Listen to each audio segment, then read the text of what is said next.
Assalamualaikum warahmatullahi wabarakatuh. Halo, apa kabar teman-teman semua? Semoga selalu dalam keadaan sehat ya.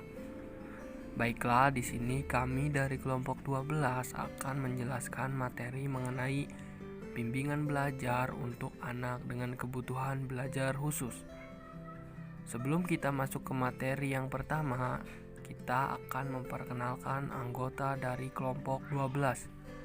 Yang pertama ada Aisyah Sabila Yasar Ajmi. Yang kedua ada Virial Farida. Dan yang ketiga ada Ari Maulana. Langsung saja kita masuk ke materi yang pertama, yaitu definisi anak berkesulitan belajar khusus. Kesulitan belajar khusus adalah sebuah bentuk kesulitan belajar yang umumnya dialami oleh anak berkebutuhan khusus, dengan indikasi adanya kesulitan dalam pencapaian standar kompetensi yang telah ditetapkan. Kesulitan belajar khusus ini tergolong ke dalam gangguan internal, yaitu gangguan yang berasal dari dalam individu, yang ditunjukkan dengan adanya gangguan atau hambatan kemampuan perseptual, yaitu meliputi persepsi visual, auditoris, maupun kinestetis. Anak yang mengalami gangguan belajar khusus ini dinamakan dengan ABBS atau anak berkebutuhan belajar khusus. Selanjutnya kita akan membahas mengenai kriteria anak berkesulitan belajar khusus. Berdasarkan Diagnostic and Statistical Manual of Mental Disorder, kesulitan belajar khusus memiliki kriteria, yaitu yang pertama, kesulitan menggunakan kemampuan akademik, yaitu kesulitan belajar yang ditandai dengan beberapa gejala seperti sulit memahami arti dari sesuatu yang telah dibaca, sulit mengeja sesuatu bacaan, kesulitan menulis, sulit memahami angka atau perhitungan angka, dan kesulitan dalam penalaran matematika. Yang kedua, kemampuan akademik siswa jauh di bawah ekspektasi untuk anak seusianya dan menyebabkan gangguan pada performa akademik, pekerjaan, atau aktivitas sehari-hari. Yang ketiga, kesulitan belajar dimulai saat usia sekolah, tetapi mungkin belum terlalu terlihat sampai tuntutan akademik di sekolah melampaui batasan kemampuan anak tersebut. Yang keempat, kesulitan belajar bukan terkait dengan tunagrahita, gangguan penglihatan atau pendengaran, gangguan mental lainnya seperti hambatan psikososial, kurangnya penguasaan bahasa dalam instruksi akademis, atau instruksi edukasional yang tidak memadai. Selanjutnya ada klasifikasi anak berkebutuhan belajar khusus. Klasifikasi anak berkesulitan belajar khusus ini dilihat dari kematangan akademik mereka, terbagi menjadi dua, yaitu yang pertama, kesulitan belajar perkembangan. Kesulitan belajar perkembangan ini berhubungan dengan perkembangan mencakup gangguan motorik dan persepsi, kesulitan belajar bahasa dan komunikasi, dan kesulitan belajar dalam penyesuaian perilaku sosial. Yang kedua, ada kesulitan belajar akademik. Kesulitan belajar akademik ini terjadi pada anak dalam usia sekolah, yaitu di atas 5 tahun. Dikatakan sebagai kesulitan belajar akademik karena memang adanya suatu hambatan atau gangguan yang dialami oleh siswa dalam proses belajarnya di sekolah. Namun, apabila dikaji lebih spesifik lagi, kesulitan belajar khusus ini dapat diklasifikasikan berdasarkan jenis gangguannya.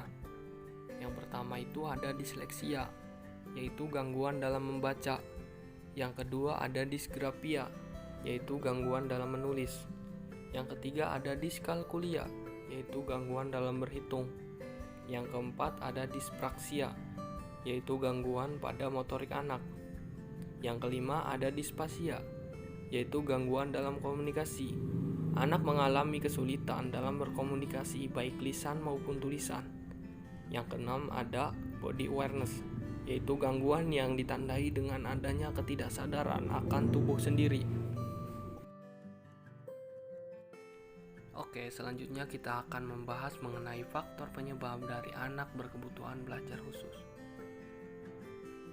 Yang pertama ada faktor keturunan atau bawaan dari lahir. Yang kedua ada gangguan semasa kehamilan, saat melahirkan atau prematur. Yang ketiga ada kondisi janin yang tidak menerima cukup oksigen atau nutrisi, dan ibu yang merokok, menggunakan obat-obat terlarang atau narkoba, atau meminum alkohol selama masa kehamilan.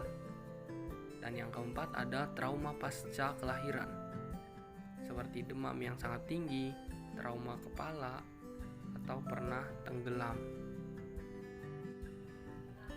Yang kelima, ada infeksi telinga yang berulang pada masa bayi dan balita. Anak dengan kesulitan belajar khusus biasanya mempunyai sistem imun yang sangat lemah. Yang keenam, pada awal masa kanak-kanak yang sering berhubungan dengan aluminium, arsenik, merkuri, dan neurotoksin lainnya. Oke, lanjut mengenai layanan belajar untuk anak berkesulitan belajar khusus. Yang pertama, ada layanan belajar untuk anak disleksia. Nah, untuk melayani pembelajaran anak disleksia, ada beberapa strategi yang dapat diberikan, seperti misalnya meningkatkan kemampuan mengenal dan memahami setiap bunyi bahasa, kata-kata dan kalimat, serta kelancaran ucapan dan pemahaman bacaan.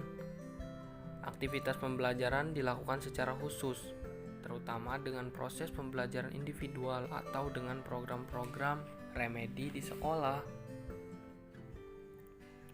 Yang kedua, ada layanan belajar untuk anak disgrafia.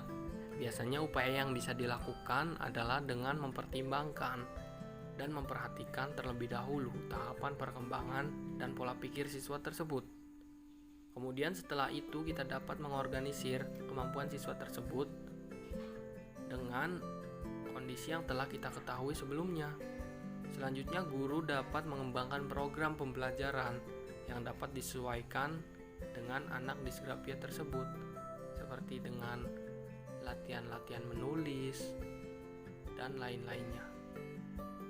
Yang ketiga, ada layanan belajar untuk anak diskalkulia atau kesulitan berhitung.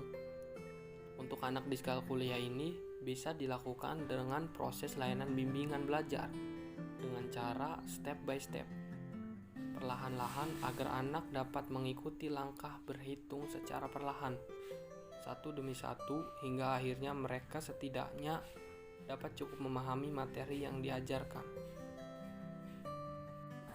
Oke, lanjut ke pembahasan kita yang terakhir, yaitu mengenai layanan bimbingan untuk anak berkebutuhan belajar khusus. Nah, layanan-layanan tersebut, yang pertama ada terapi perilaku. Terapi perilaku ini bertujuan untuk merubah perilaku menjadi yang lebih baik. Untuk kasus anak dengan kesulitan belajar khusus, bentuk terapi perilaku yang dapat dilakukan adalah modifikasi perilaku. Dalam pelaksanaan terapi perlu diadakannya penghargaan apabila anak mengalami perkembangan dan kemajuan, dan perlu juga adanya hukuman yang bersifat positif untuk membangun perilaku baik dan menghindari perilaku negatif. Yang kedua, ada terapi obat. Nah, pengobatan yang diberikan hendaknya disesuaikan dengan masalah yang dialami siswa berkesulitan belajar. Pengobatan dilakukan dengan pemberian obat untuk dapat mengurangi efek dari kelainan yang dialami, serta dapat juga untuk meredakan stres pada anak berkebutuhan belajar khusus. Yang ketiga, ada psikoterapi suportif. Dalam hal ini dapat diberikan pada anak dan keluarganya. Tujuannya adalah untuk memberi pengertian dan pemahaman mengenai kesulitan yang ada, sehingga dapat menimbulkan motivasi yang konsisten dalam usaha untuk memerangi kesulitan ini. Itu saja penyampaian materi dari kelompok 12 Kurang dan lebihnya mohon maaf. Wassalamualaikum warahmatullahi wabarakatuh.